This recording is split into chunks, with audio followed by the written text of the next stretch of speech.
असं किती वेळ शांतपणे बसून राहणार आहात? 40-50 हजार खर्च करून यासाठी आलोय का इथे? बाबा, मी तुम्हाला इथे बोलवलेलं नाही. ज्यांनी बोलवलंय त्यांनाच बोलू द्या.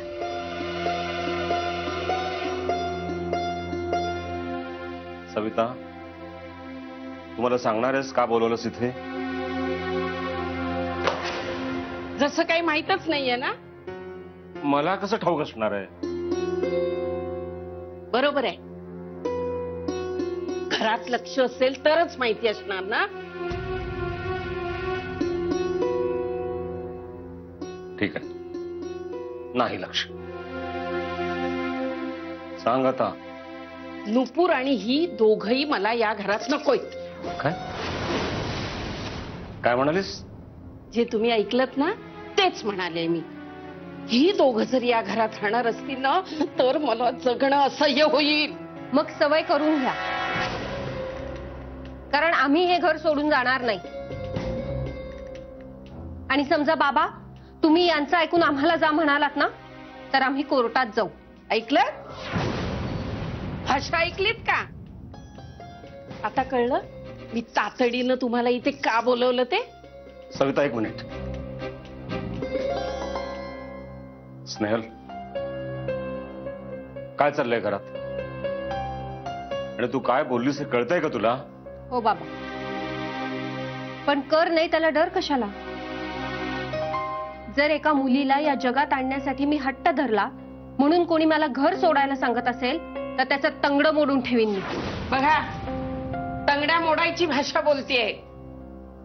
स्नेहल, मला तुझ्याकडून ही अपेक्षा नव्हती. बाबा, मी तरी फक्त तंगड्या मोडण्याची भाषा करते. तुम्ही जर माझ्या जागी असता ना तर जीव घेतला असता.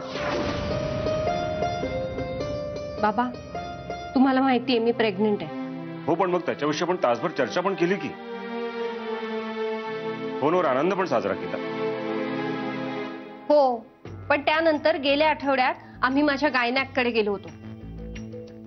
तर तिथे आईंना माझं बाळ मुलगा आहे की मुलगी आहे हे जाणून घ्यायची प्रचंड घाई झाली होती. होणारच. मला या घरात पहिला मुलगा हवाय. पण ते तू कसं ठरवणार? तेच तर म्हणते बाबा मी. तिथे आईंनी त्या गायनॅकला छळलं आणि आता यांची अशी इच्छा आहे की 2.5 महिने झाल्या झाल्या मी सोनोग्राफी करावी. कशासाठी? म्हणजे यांना कळेल ना माझ्या पोटात मुलगा आहे की मुलगी येते. त्यानं काय होणार आहे? म्हणजे तुला 6 महिने आधीच ठरवायचंय का बाळाचं नाव काय ठेवायचं ते? म्हणजे मुलगा झाला तर अमक, मुलगी झालं तर तमक, असं का? नाही बाबा, मुलगी झाली तर ती त्यांना नकोय. नकोय म्हणजे? म्हणजे मुलगी असेल तर अबॉर्शन करायचं, तिला गर्भातच मारायचं. हे बघा, मला पहिली मुलगी या घरात नकोय. दुसरी झाली तर माझं काहीच म्हणणं नाहीये. सविता, या क्षणी मला तुझं थोबाड फोडावंसं वाटतं. काय म्हणाला? हो, लाज वाटते मला तुझी, घृणा वाटते. मला काय वाटतं याचा विचारच करायचा नाही मी. खड्डा की रे, तुला काय वाटतं ते?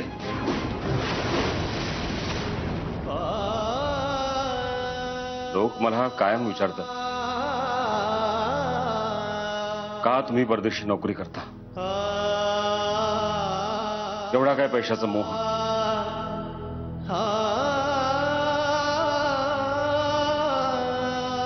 पण आज तुला सांगतो, तुझ्या या स्वभावाला कंटाळूनच तुझ्यापासून लांब गेलो मी. काय? माझ्या आईला माझ्यापासून तोडलंस तू. मी? हो, तू तोडलंस. तिच्या अखेरच्या दिवसामध्ये ती गावी एकटी भूतासारखी राहिली. लहानग्या नुपूरकडे पाहून मी सगळं सहन केलं, पण आता नाही करणार.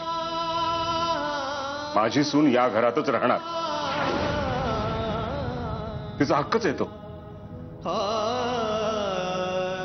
आणि जर तुला तिच्यावर राहायचं नसेल तर तुझी व्यवस्था मी दुसरीकडे करेन. आनंदाची गोष्ट फक्त एवढीच आहे की हे सगळं ऐकण्यासाठी नुपूर या घरात नाही. आणि तुझ्या जागी मी असतो ना, तर मी ताबडतोब हिची माफी मागितली असती.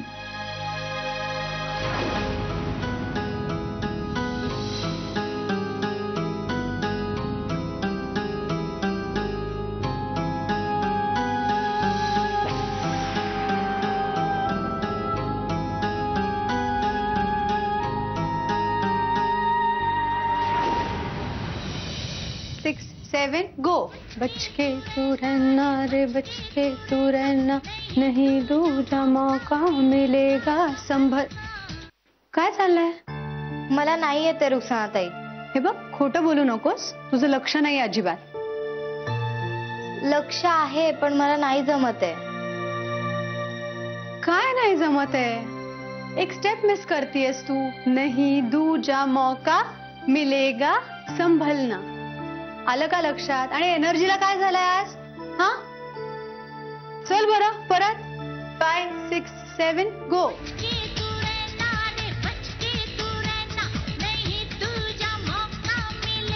संभलला. आता मी चिडणार आहे तुझ्यावर गौरी. काय चाललंय? कालपर्यंत उत्तम नाचत होतीस, आज अचानक काय झालंय? नाही ताई, तिला आईची आठवण येते. आज वाढदिवस आहे ना हिचा. अरे, आज वाढदिवस आहे तुझा. Many happy returns of the day. छान गिफ्ट घेऊया तुझ्यासाठी. आणि जोशी काका काकूंना माहितीये की नाही? नाही. असो, मस्त सेलिब्रेट करूयात आपण. आई आजारी असताना मी कसा वाढदिवस साजरा करू? देव जोपर्यंत आईला बरं करत नाही तोपर्यंत मी माझा वाढदिवस साजरा नाही करणार. अगं ए वेडाबाई, हे विचार तू नाही करायचेस. आम्ही मोठे आहोत ना यासाठी. आणि मला सांग, जर आईला कळलं की तू बर्थडे सेलिब्रेट नाही केलास तर तिला किती वाईट वाटेल. ठरलं तर मग आज नंतर तू पुन्हा आईची काळजी नाही करायची. आई छान बरी होणार आहे आणि तुला लवकर भेटायला येणार आहे. देव सगळं बघतोय बाळा. खरंच आई मला भेटायला येईल? इन्शाअल्लाह लवकरच. बाबा ऐकलं तुम्ही? रुक्सानाताई काय म्हणाल्या? ऐकलं ना, तुझी आई ठणठणीत बरी होईल बघ. जगातल्या कितीही मोठ्या डॉक्टरकडे न्यावं लागलं ना तरी चालेल. जीवाचं रान करीन, पण तुझ्या आईला मरणाच्या दारातून सोडून आण. काय करू शकतो, तू काळजी करू नको. तुझ्या बापाला भीती कशाची वाटेल ग? त्याच्या मागे सोसायटीतली एवढी देव माणसं उभी असताना. हे बघ, तू मन लावून नाच. नाव काढ माझा आणि तुझ्या आईच.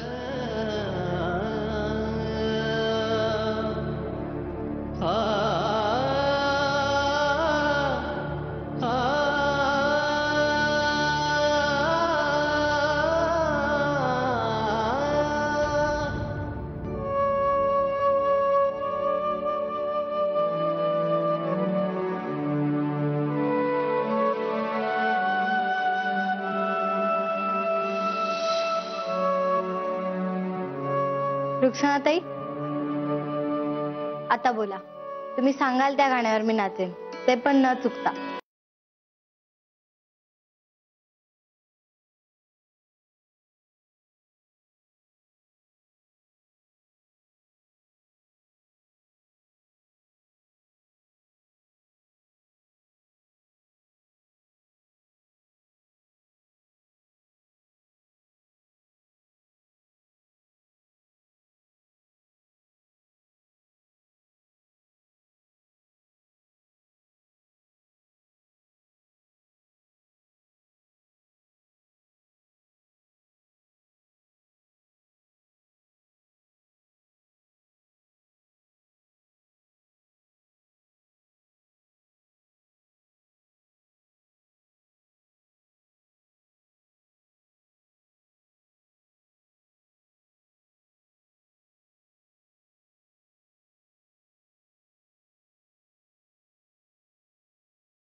गौरी, काय सुरेख नाचतेस ग.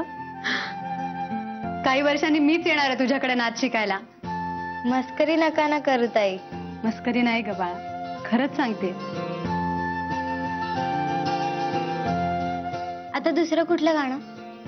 आता बस, आता गाणं नाही. आता तुझ्या बर्थडेची तयारी करूया छान. पटकन फ्रेश होऊन येते मी, आपण शॉपिंगला जाऊ. त्याआधी मी जोशी आई बाबांकडे जाते, त्यांचा आशीर्वाद घ्यायला. ऑफकोर्स. आणि त्यानंतर आपण पूर्ण सोसायटीला पार्टी देऊया.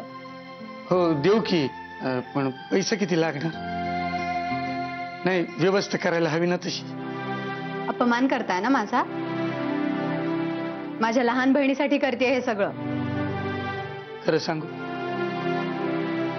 आपण देव बाहेर शोधत बसतो, पण देव तुमच्यासारख्या चांगल्या माणसातच असतो. गौरी भेट इकडे. तुला वाढदिवसाची काय भेट देऊ ग? काही नको. अगं बोल की. बाबा खरंच काही नको.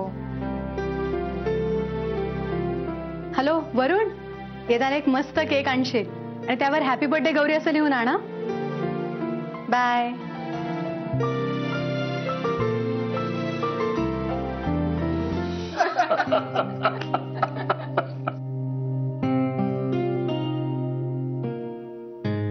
मग किती दिवसाची रजा आहे? आठवड्याभराचीच आहे. तुमचं ते कतार आहे ना, ते माझी सवत आहे, सवत. आता योगाने आलाच आहात ना, तर राहा ना इथेच कायमचं. नाही नाही नाही थांबता येणार. जावंच लागणार, कारण नोकरी. बाबा काय नाही का करताय ना? हो ना बाबा, द्या ना सोडून ती नोकरी. हा, नाहीतर काय. आणि आता होणाऱ्या बाळाला आजोबांची गरज लागणार आहे, आणि आम्हालाही तुम्ही हवाय. मुख्य म्हणजे आईंसाठी. नाही, पण आता जावंच लागणार, कारण नोकरी सोडायची म्हटलं तरी सुद्धा निदान 3 महिन्यांची नोटीस द्यावी लागेल त्यांना. नंतर वाटलं तर येतो ना कायमचा. ग्रेट. मग आजच रेजिग्नेशन लेटर मेल करा, 3 महिने नोकरी करा आणि परत या.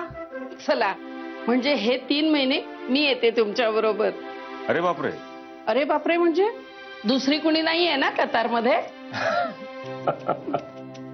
अगं अरे बापरे म्हणजे मला कधी वाटलंच नाही तू माझ्याबरोबर तिकडे येशील कधी. पण मला खरंच आवडेल.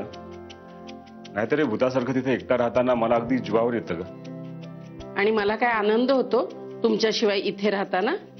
इतके दिवस मला हॉटेलचं खाऊन खाऊन कंटाळा आला होता ग. नेहमी घरचं जेवण जेवावं असं वाटायचं. चला, म्हणजे तुमच्या नोकरीच्या शेवटच्या दिवसात तुम्ही मला कुक म्हणून कामाला ठेवा. अगं नाही, आपण दोघं मिळून तिकडचं वाईट जेवण जेवूया ना. मारा, टोमणे मारा मला. एकही संधी सोडू नका. नाही ग, आज चांगल्या मूड मध्ये आहेस ना, म्हणून संधी मिळताच बोलून घेतलं. म्हणजे मी येऊ नको? नाही खरंच गंमत केली. नाही पण मग हिचं काय करायचं? ही प्रेग्नंट आहे, हिच्याकडे लक्ष द्यायला नको का कोणी? नुपूर, तू नको माझी काळजी करूस. अरे तशीच काही अडचण आली ना तर ती बोलवेल ना तिच्या आईला. खरंच चालेल तुम्हाला? नाहीतरी तुम्हाला बदलवलंच आहेस तर मग होऊन जाऊ दे तुझ्या मनासारखं. बरं आई एकच एकच म्हणजे हल्ली ना असे गुडघ्याच्या खाली असे लॉंग स्कर्ट्स मिळतात, ते घातले तर चालतील मी? म्हणजे सगळेजण घालतात म्हणून विचारलं. एवढ्यावरच थांबा, नाहीतर हळूहळू गुडघ्याच्या वरती आणि मग मिनी, असं नको. पण आता लवकरात लवकर तिकीट काढावं लागतील ना. तिकीट कशाला काढताय? आपण बसू ना एका सीटवर, पैसे वाचतील. हे राम. अगं असं करता येत नाही. आणि पासपोर्टचं काय? काढायला तर दिला होता, आला काय? आई आलाय, तुमचा पासपोर्ट केव्हाच आलाय, मी ठेवलाय. अरे बापरे, म्हणजे आता हिला खरंच न्यावं लागणार की काय? जाऊ दे, मी येतच नाही मुळी. नाही का, गंमत केली. अरे बापरे, क्रांतीच म्हणायची ही. कुठली? आईंना गंमत कळायला लागली.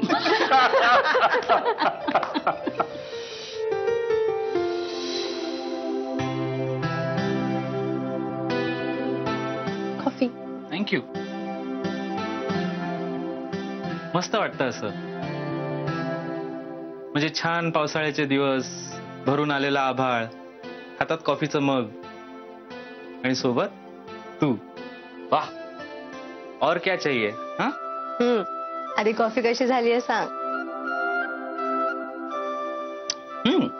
मस्त झाली आहे. आज काहीतरी वेगळीच आहे कॉफी. बाबा कुठे आहेत?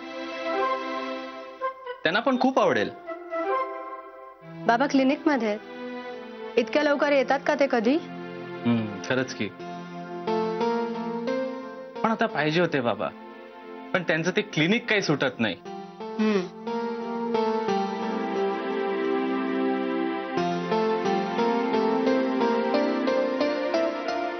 वरुण, आपल्या कुलकर्णी काकू आहेत ना? तुला माहितीये त्या कुलकर्णी काकांबरोबर चालल्यात कतारला. काय खुश होते माहितीये काका.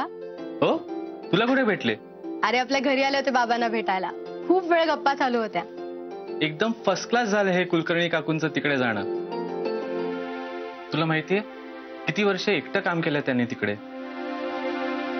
सुट्टीत यायचे ते, पण वर्षातून 1-2दाच. काय म्हण, माणूस असा किती दिवस एकटा राहणार ना? त्यात काय एवढं, वर्षातून 1-2दा यायचेच ना. अगं पण ते तिकडे एकटे असायचे. किती खात असेल ते एकटे पण त्यांना. तुला बरं जाणवलं रे त्यांचं एकटे पण. म्हणजे काय, माझ्या मित्राचे बाबा आहेत ते. हा, आणि आपले बाबा इतके वर्ष कशी काय राहत असतील एकटे? म्हणजे बघ ना, तू 7वीत असताना तुझी आई गेली. बाबांनी दुसरं लग्न नाही केलं त्यानंतर. त्यांनी कधीही आईची कमी पडू दिली नाही तुला. तेच तुझे बाबा आणि तेच तुझी आई, नाही का? हो, बरोबर आहे. आता तू मला सांग, त्यांनी एवढा वेळ दिला तुझ्यासाठी, जवळजवळ सगळाच, आणि तू त्यांना किती वेळ देतोयस? म्हणजे मागच्या काही दिवसात साधं बाबा तुमची तब्येत बरी आहे का एवढं तरी विचारलंयस का त्यांना? हो, म्हणजे आठवत नाही, पण विचारलं होतं कधीतरी. अरे हो, आज सकाळी जाताना भेटलो होतो त्यांना. असं? बरं सांग, आज कुठला शर्ट घातला होता त्यांनी? नाही, ते सांगता येणार नाही. ह्यालाच म्हणतात गृहीत धरणे. वरुण, आपल्या बाबांना आपण गृहीत धरूया. हे म्हणजे ते आपल्यासाठी आहेतच, भले आपण त्यांच्यासाठी उपलब्ध नसो, पण त्यांनी कायम आपल्याला हवं तेव्हा हजर राहायचं. तुला काय म्हणायचंय ते आलं माझ्या लक्षात. मान्य आहे, आपण त्यांना वेळ देऊ शकत नाही, पण ह्याच्यावर पर्याय काय? सिंपल, त्यांना वेळ देणारं कोणीतरी शोधायचं, त्यांच्या हक्काचं. हक्काचे तर आपण पण आहोत की. आहोत ना, पण वेळ देतोय का? नाही ना. म्हणूनच बाबांसाठी पार्टनर शोधायची.